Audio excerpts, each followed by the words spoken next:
Yeah, and this was not a clean cut to top 8, so Liam snuck in as our last X1 and 1. So we will be underway shortly here, and we'll take a quick look here at the deck list. Of course, Lundqvist deck, if you guys haven't seen it yet, and we did do a deck tech with him earlier in the sideboard with Glenn Jones, so do check out the coverage page if you haven't had the opportunity to. He's sitting with a lot of 4-ofs in Dried Militant, Boros Elite, Soldier of the Pantheon, Daring Skyjack, Precinct Captain, and Frontline Medic. Just 2 Azorius Arresters, which is kind of an innocuous card, but has looked pretty good when it's been cast. And his spells 4 Boros Charm, 4 Brave the Elements, 3 Johnny Caller of the Pride, and then just a singleton Spear of Heliod to go along with some lands. Yep. Very focused, straightforward, streamlined build of Boros.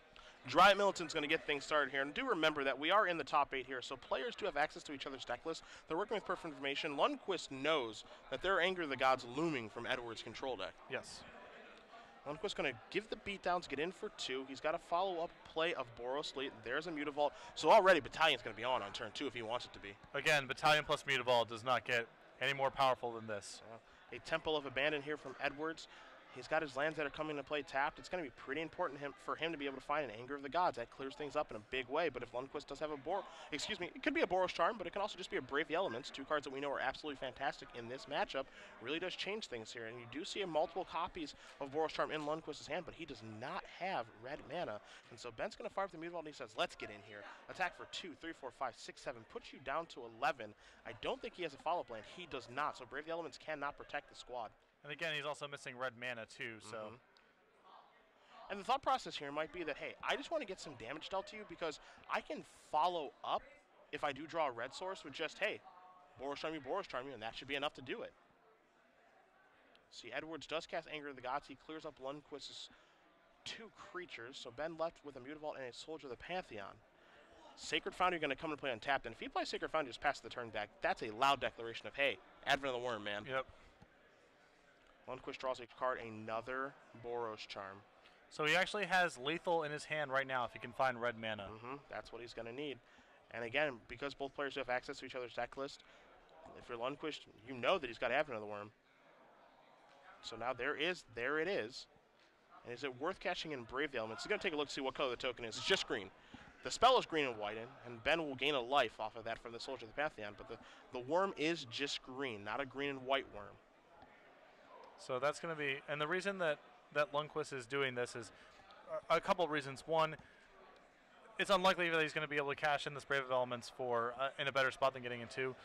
Second, it drops Liam from 9 to 7, which means that if he draws a red mana, he only needs 2 turns of Boros Charming, not 3 to deal lethal. Another thing to keep in mind here, too, that can end up being very important, Patrick, is that by going to 21, that actually makes it so Advent of the Worm is a 5-turn clock as opposed to a 4-turn clock. So that can actually play a big role here in giving enough time to actually peel one of those red sources to be able to win this game. Yep. You see Edwards drew a Chain to the Rocks for the turn, so we'll see if he's going to cast this to take care of the Soldier. If he does do that, it does leave himself a little bit open to getting dinged by that Mutavault and working that life total down even more. Yeah, all these little dink and dunks that Lundqvist is doing right now can be really impactful if he can find a red mana before too long. So we'll see what Edwards wants to do on his turn. Don't know if he has a land to play. Don't know if he's just going to pass the turn back. Is he going to attack with Advent of the Worm? Seems a little unsure of himself what he does want to do here. Again, we do know he has Chain to the Rocks, and you actually see a couple of lands in his hand. I think he's got a Temple of Abandon and a Stomping Ground hiding out over there. So he's going to go reaching for mana. Going to tap 3 of it. We're going to see a Selesnya Key Rune. And what else are we going to see? He's got a Xenagos over there. He's going to play Temple of Abandon as well. Going to scry now. Let's see where he puts it. Going to the bottom. Is he going to attack, and is he going to cast Chain to the Rocks? So he is going to cast Chain to the Rocks. He's going to take care of the Soldier. So that's going to go away. And it looks like Advent of the Worm is probably going to come to play. Oh, he's going to hold back. Holding back. How do you feel about that? Well, I don't like holding back there very much because I think the difference of going from, assuming Lundqvist sends in his Mutavault, the difference between going to 7 to 5 is not very significant. It's multiples of 4 where the flashpoint really matters because of Boros Charm. So I think he could have afforded to take that hit. And again, he doesn't have all the time in the world because if Lundqvist does find red mana, then he can start unleashing a ton of damage. Assemble the Legion, the card drawn here for Edwards. He's going to play a Stomping Ground tapped, and does he want to start assembling? He does. So again, is he going to hold back? He is. So Lundqvist going to take a draw step. It's a Dryden Militant, so still not a red source for the Boros player. And again, this is part of the things that go along with playing this deck is that you have 8 red sources of mana. That's it. Yep. And when you're trying to actually cast red spells, that's not a lot of sources. This is something that you talked about. The Zombies had a problem with, last year with, this was a base black deck that had 8 red sources to cast Brimstone Volley. Yep. And there were games, and Searing Spear, and there were games where if you just didn't draw them, you were just sitting there with these stupid red cards in your hand and just not really doing anything. Now, it makes me also curious, too. I don't know if Lundqvist remembered to gain the life of that Assemble Legion because that was a multicolored spell. He's still sitting at 21, so I think he may have forgotten that Soldier Trigger. Again, this is something that could end up mattering here, as we'll see in Assemble. Going to go up to 1. I'm going to get that red-white token. Mizium Mortars, the draw step. And I would expect Liam to just Mortars and start turning it on here. Yep, I'm with you on that one. That's exactly what's going to happen. So Mortars is going to get overloaded, and it looks like we're going to start coming into the red zone in a minute here. But with how much stuff. All right, so he's going to come across here for 6 points. He's going to put Lundqvist down to 15. So the race is on here. Ben's got to draw a red source. He's got to draw it like right now. Brave the Elements, the draw step. And I don't believe anything in Lundqvist's hand is castable. Yep. I think it's just going to be fire up Mutavault and get into the red zone. Yep. So he's going to put Edwards down to 5. He's going to pass the turn back. Assemble Legion's going to go up to 2 counters, so here come 2 more creatures. So hit 1 and 2. So this is going to be an attack for 5, 6, 7, 8. And I think it might be too late now, Patrick, to actually be able to draw that red source. Liam has too much pressure at this point. So there's an attack for 8. It's going to put Lundqvist down to 7. And there's Elspeth. And so, yeah, that's the necessary pressure to actually make it a lethal attack next turn. Elspeth's going to make 3 soldier tokens. It's going to make it so that Edwards has 5, 6, 7, 8, 9, 10, 11 points of power on the board. Assemble Legion will make 3 more. That'll make it 14. Selesnya Kieran makes it even more. And there's a frontline medic, a card that Lundqvist cannot cast, and that is going to do it. So Liam Edwards, with his back against the wall, does win game number 1 over Ben Lundqvist. Lundqvist unable to draw a red mana for his Boros deck. Naya Control up a game. As we are going to bring it back to the booth, it is trivia time. Patrick's got your question. I've got your directions. You ready? Well, you should go first. Well, I'm going to go first. Just making sure you're ready for the directions. Oh, yeah, we're good. All right, good to go. And it's been a while since you've been here, so make sure you're good. So here's what we're going to do. Patrick's going to ask you guys a question. You guys are going to tweet your answer with the hashtag of SCG Premium. This one's going to be for 3 months. And what we do is that we announce the winner at the conclusion of our rounds. We got our quarterfinals, so we'll announce the winner at the conclusion of the quarterfinals. And the question won't be too tough, at least I hope not. No, it's not going to be that hard. Okay, fair enough. Make sure you do hashtag your answer with the hashtag of SCG Premium. We'll announce one winner at the conclusion of the quarterfinals. So again, as usual, it is about accuracy, not speed. And we will announce the winner at the conclusion of the quarterfinals. So get your Twitters ready. Patrick, let's ask him a question. Benjamin Lundqvist, our first overall seed, XM1 with Boros, basically a white creature deck. There was a Planeswalker printed in a core set a few years ago. Never really saw very much of the light of day in Constructed. It was reprinted and is prevalently featured in these white aggressive decks. Benjamin Lundqvist playing multiple copies in his main deck. So which Planeswalker is it? And again, tweet that answer, hashtag SCG Premium, at SCG Live, and one winner will be drawn for 3 free months of Premium. So not too tough to start.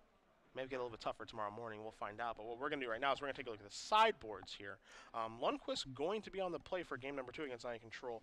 He's got 3 copies of Banisher Priest. He's got a Singleton Wear and Terry, War Leader's Helix, 4 Fiendslayer Paladins, 2 copies of Burning Earth. It was a 4 at one point. Now it's just a 2. 2 copies of Glare of Heresy.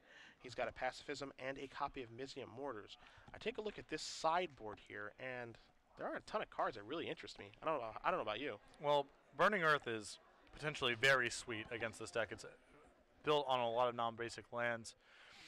I really like Wear Tear here, as there is multiple meaningful enchantments between Chain of the Rocks and Assemble Legion, and even some Selesnya key runes.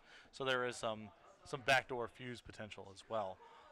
I am not a huge fan of Fiendslayer Paladin, even though Edwards has a lot of red spells. Both Anger of the Gods and an Overloaded Mortar still answer it. Banisher Priest is marginal me for the same reason. So I'm interested in the Burning Earth. I'm interested in the Wear Tear, and I guess I'm potentially interested in the Glare of Heresy, although that's more of an answer to some of the slower cards in Liam's deck, and it's important for Benjamin to be as aggressive as possible. So the things he's trying to answer are the early game action, not so much the Elspeths of the world. Taking a look at Edward's sideboard on the screen. 4 Moist Cutter Hydra, 3 Soldier of the Pantheon. I think you have the rest of it in front of you. You had to bring it down really quickly. Yeah, he's got an additional copy of Anger of the God, 2 Wear Tears, 3 Soldier of the Pantheon, 2 Assemble the Legion, 2 Heroic Thars, and 4 Mistcutter Hydras. The additional copy of Anger of the Gods is clearly excellent here. I actually think there's an argument to be made for bringing in Soldier of the Pantheon, even though I'm sure this is not the magic it's geared towards. Lundqvist has a couple of gold creatures, Dryad Militant specifically, but more importantly, Liam needs to shore up his early game. If he's able to get to 4 and 5 and 6 mana, he has a pretty big edge. So what he really needs to be doing here is shoring up his early game. So trading and blocking, even with some of Lundqvist's lower impact cards, I think could be a valuable use of sideboard space. All right, well, again, Lundqvist is going to be on the play for this particular game, so we'll see if he can actually take advantage of that this time, because he wasn't able to last game. Just not able to draw a red source, and again, that's part of just the reason that makes things difficult with this deck, where, you know, if you're running on all cylinders, then the deck looks very impressive, but when you do have those games where you got a bunch of Boros Charms and no red mana, it's really, really frustrating, because you're just, all I need is 1 Sacred Foundry or one Temple of Triumph to just get the job done. Yeah, it's some inconsistency that you're pricing into the deck. It's just kind of the way that it is. You want to be playing Mutavault because it's so powerful in attacking decks, especially ones with a lot of battalion triggers, which this Boros deck does. And Boros Charm is a super powerful card in aggressive decks as well. And cramming all this in means that you just have to suck up the fact that you're going to have some games like this. And between you have the come into play tap lands already with the temples, you have your Mutavaults. It's really hard to add Boros Guildgate to this deck as well, because you have Precinct Captain and a bunch of 1-mana creatures, and you can only add so many of these lands before your draws become just unwieldy. Yeah. So you're better served just being a little loose with your mana and hoping things break right, I think, than trying to shore it up too much. Unfortunately, for Lundqvist, he caught the bad end of that in the first game. Yeah, you certainly can't afford to actually play the card Mountain in your deck. Oh, no way. That's not something you can even consider doing. Yep. When you have cards like Precinct Captain and all the other white-based cards in this deck, it's not something you can get away with. So that's unfortunate, but that's just how it breaks. This is a beatdown deck that's crammed in a lot of power, certainly far more power than, say, the mono red aggressive deck. And the cost you're paying is with the mana base. The nice thing for Edwards, too, in this matchup, however, is like once he is able to stabilize, the thing I like about his deck is that he's actually able to close the door really, really quickly. He's got big creatures like Advent of the Worm, Stormbreath, Dragon, Loxodon, Smiter. Assemble Legion doesn't really take very much time to close out the game either, so that when he does actually turn the corner towards closing out a game, it doesn't take him long at all. No. And Lundqvist peels back a hand. I believe that is missing white mana. I think I see 3 Mutavaults. Does he have a Plains? I don't think so. Well, then, I believe this one has to go back if that's the case. I think you're right. Oh my goodness. There's no way.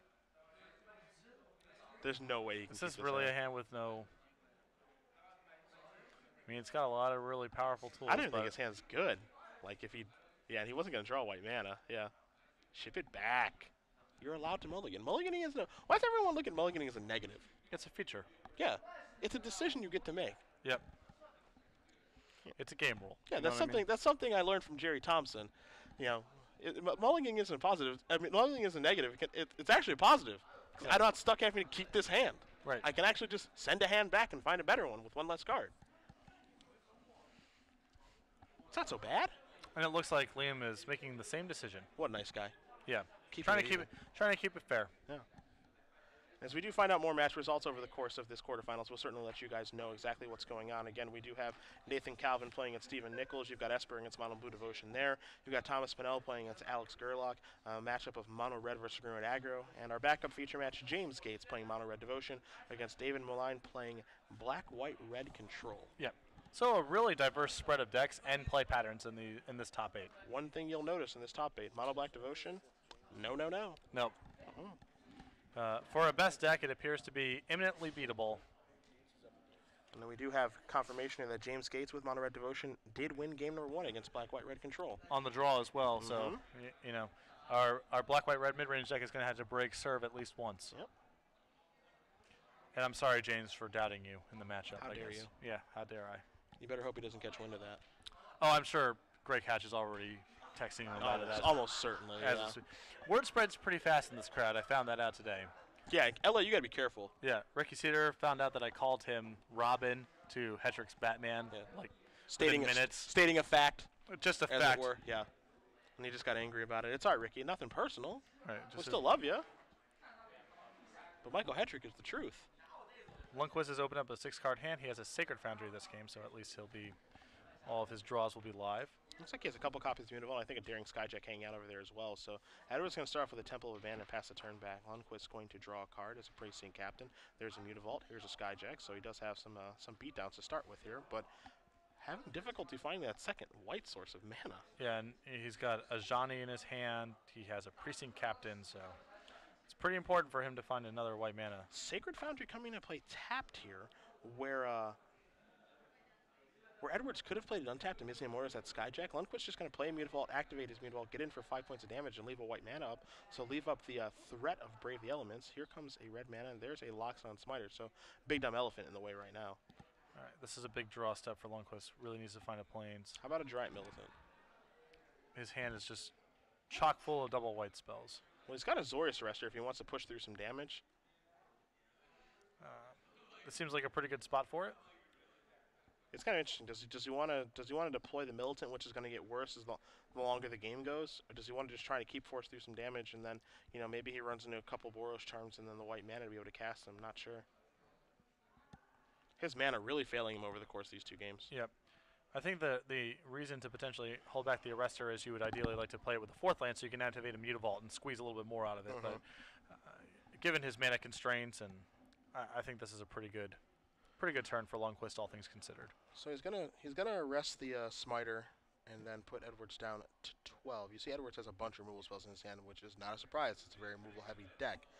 He has multiple Chain to the Rocks in his hand. He's going to play a Temple Garden tapped. We don't think he has an Anger of the Gods. I think he would slam that down if he does have it, but we know he has at least one Chain again and then a Mizzium Mortars in the grip too. Just passing, being really patient. It looked like he did just pass. Okay, no, he's gonna. It looked like he did pass to me too. He's gonna cast Chain of the Rocks. So you take care of your Daring Skyjack. See if there's any other foul play. No, he's just gonna play the game very defensively as Lundqvist does draw a Brave the Elements.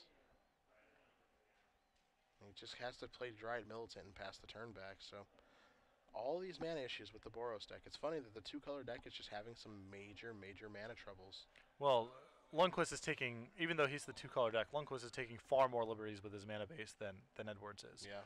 It's a Storm Breath Dragon, powerful source of pressure, and also notably protection from white. Yep.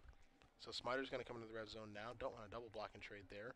Don't have access to Brave the Elements, so going to come across for 4, knock Lundqvist down to 16. And again, this is sort of the power of this deck, is that it can turn the corner really quickly and get a game over with, as Lundqvist does finally draw another white source of mana, but is it too late now? Well, this seems like the last turn where it could possibly make a difference. So a good draw for Lundqvist here. I'm with you on that one. You see Ben scratching his head saying, I don't know if I'm able to get through this one. This is going to be pretty darn tough. I mean, this has to involve basically stealing this game somehow with Brave the Elements. He needs to set up this board where that's an out next turn. I believe he has to cast Spear here to give himself the best shot. Okay. He's going to activate Mutavault going to beat downs. push some damage through. And I actually like this a lot here. Yeah, this is a very good line. Because what this does is it puts Edwards down to 4. And so if we do, and I say we, but if Ben peels a Boros Charm, it's lethal. Yeah, this is a much better line from Lundqvist than the one I originally suggested. There is Temple.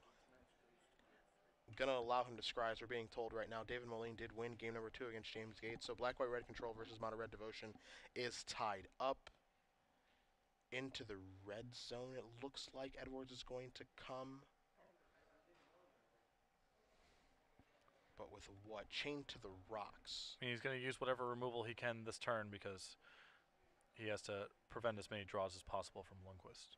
Arrestor or Militant? It's going to be Militant, which will go to the Rocks. You see Mizzium Mortars and Slesny Charm, the last 2 cards here. Will he serve with both creatures? I think the situation where you have to serve with both creatures. Do you agree? Well, if he serves with the dragon, then he loses to Ajani, which appears to be a card he's playing around. Okay.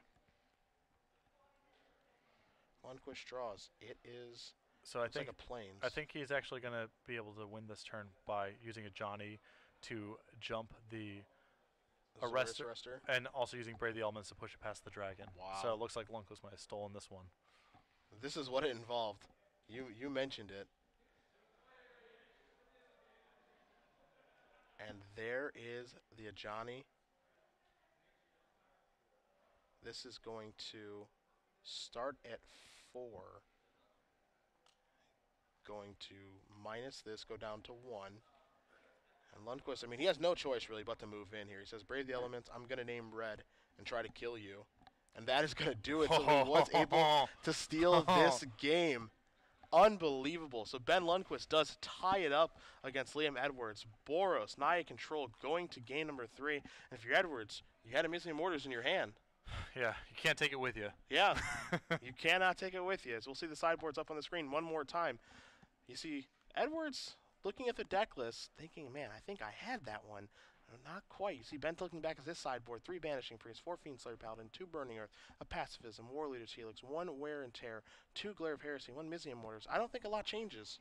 No, I don't think so either. And if you're, after those 2 games, if you're in Lundqvist seat, you got to just be thinking, like, please just give me a Plains and a Sacred Foundry or something. Just give me one of my good mana draws. You know, he's stumbled in both games with colored mana issues. Oh.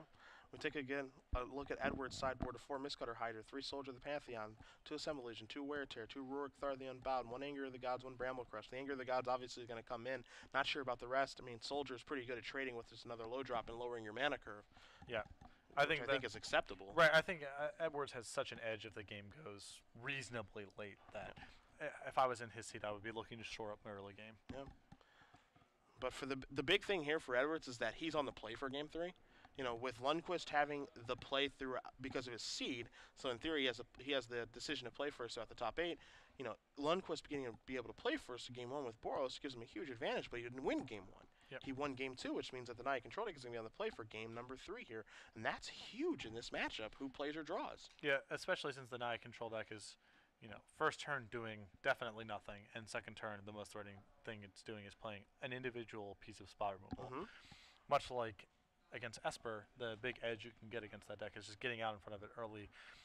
Edwards, of course, can catch up with Anger of the Gods specifically, but there is that first couple of turns of the game where he's just basically sweating it out, where he has to hope that the damage isn't too bad, that Lundqvist isn't able to advance his board too much and have Brave the Elements back up. Those are the hard draws that are hard for him to beat. On the play, it's just much less likely that the game gets out of control in that way. You understand the difference, too, between the play and the draw for this matchup for Boros, where if you're on the play, it's very easy for you to just go like 1 drop, turn 2, maybe double 1 drop, or just playing just a 2 drop and saying go, and then on turn 3, playing a 2 drop and having a singleton white open to actually Brave the Elements to counter Anger of the Gods. When you're on the draw, you really probably have to stagger the way that you actually play the game, because you can just run face first Anger of the Gods, just taking a 2 for 1. There's really nothing you can do about it. Yeah.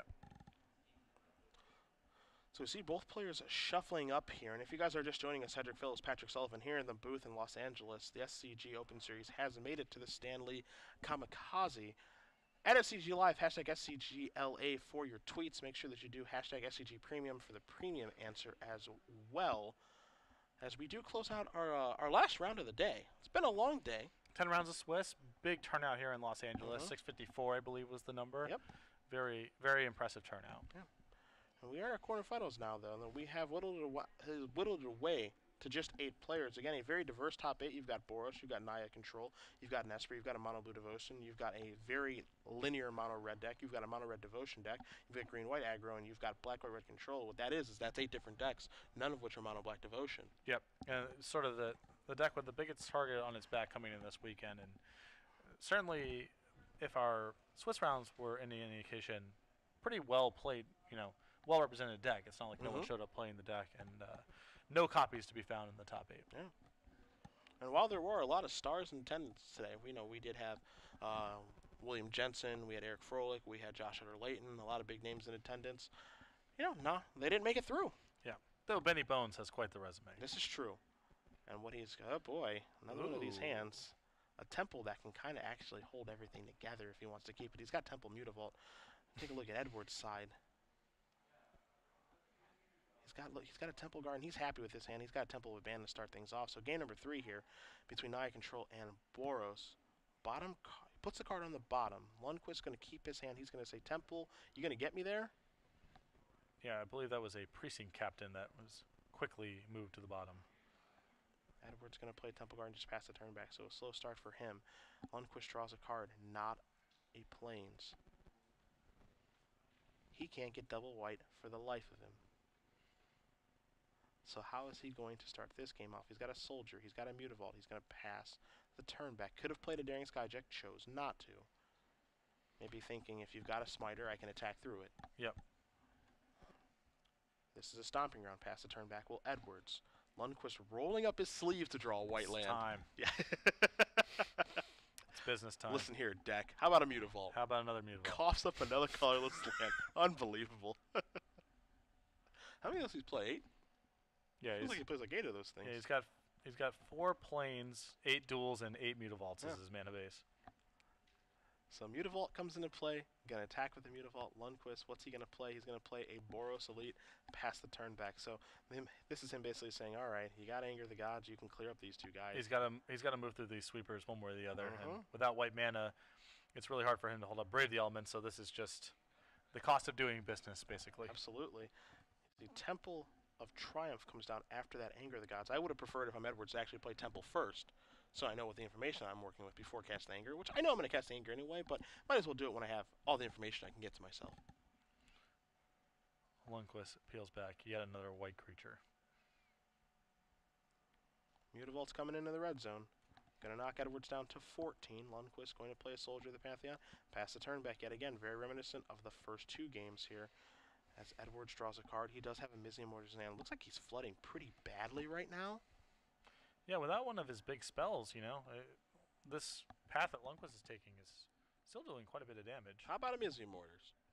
Well, at least it's castable. In comes the Mutavault, gonna knock Edwards down to 12. He's got a Dryad Militant, so he gets to keep applying pressure. Yeah. Even though his mana is not cooperating with him, as Edwards draws a card, it looks like another land, and it is. It's a Temple of Mystery, Scry. What's the mystery? Leaves it on top. Well, it's a mystery for now. Lundqvist draws a card. How about a Boros Elite?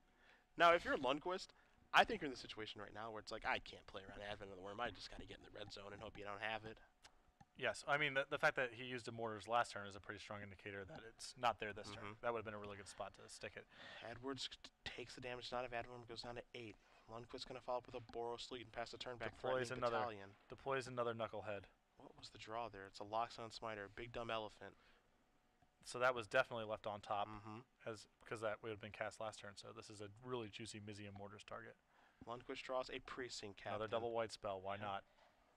And as difficult as this game has been for Lundqvist, as far as just operating with his mana, we're kind of overlooking the fact that Edwards has drawn nothing but. Even with his scries, he's just been drawing nothing but lands. It's also noteworthy that Mutavault's just completely busted, and yeah, Lundqvist is missing colors and it's hard to operate, but Mutavault's been an asset in its own right in this game. Yeah, we don't want to overlook how good this card is. How much damage has it been in this game? 6 or 8 or If that was a card like, I don't know, Slayer Stronghold or something, Lundqvist definitely loses. Oh yeah. Trying to see if Lundqvist decides to fire off the Mizzium Mortars here. Yeah, it's interesting because it feels like he wants to save it for maybe the if there's a dragon, something like that. But he just says, all right, I'm going to attack. There's a battalion trigger, so get you for 4, put you to 4. Play another Boros Elite and just pass the turn back, so just replace the one that died. Edwards draws a Selesnya Charm for the turn. That could make things a little bit hairy here. Pass the turn back. And, obviously Ben hasn't been playing around Advent of the Worm because he hasn't really had the opportunity to, as another Precinct Captain comes rolling off the top of the deck. Slides it right off. But he hasn't been playing around Advent of the Worm or anything, because I just don't think he's had the opportunity to. He just has to keep jamming, and the Selesnya Charm, now something finally drawn, that can really mess up Ben's attacks if he makes the same one that he made last turn. Yep. You wonder if Ben gets a sense of something's not right here. Well, he definitely has suspected for multiple turns now that Edwards' hand, at minimum, is very land heavy. Yes. Because we haven't seen any of his 5 or 6 mana spells, which would have all been deployed. We haven't seen that much removal played in the last couple of turns. So it's possible there's some combat tricks, but it's really hard to imagine that Edward's hand contains removal or creatures, which leads basically just lands. We know that a Selesnya Charm got picked up this turn, but there were previous turns where Selesnya Charm would have been very powerful for him to play. Yeah, Lundqvist is going to make the exact same attack here, and Selesnya Charm is going to kind of blow things up here. So, we're going to see some blocks, and we're going to see Edwards end this turn at 2 life. We'll see exactly if he wants to maybe take down Mutavault, which it looks like he does want to do. And now there is Loxodon Smarter getting in front of Boros lead, so Edwards going to go down at 2. You're going to see some things die. Get that Redo token out of here. As much as we love Reed, he can't stay around. And pass the turn back. Edwards going to draw a card. It's a Stormbreath Dragon, something that actually does something. But he's still on total defense. Yep. Lundqvist draws a card. What is that? Great Caesar's Ghosts. It's a Plains. Does he, if he has Brave the Elements and correctly, if he's able to identify that. I don't know if he has Brave in his hand. Yeah, if he had Brave last turn, he just cast it to actually win, I think. Sure. So I don't think that that's there. He's just going to deploy Precinct Captain and pass the turn back. So now he actually needs to fade a card like Mizzium Mortars or Anger of the Gods, because that comes off top for Edwards. He can actually win this game. Smiter's not a bad draw either. And Smiter might actually allow him to turn the corner here and start attacking with the dragon in the air. Yeah, he needs to start pressuring at some point.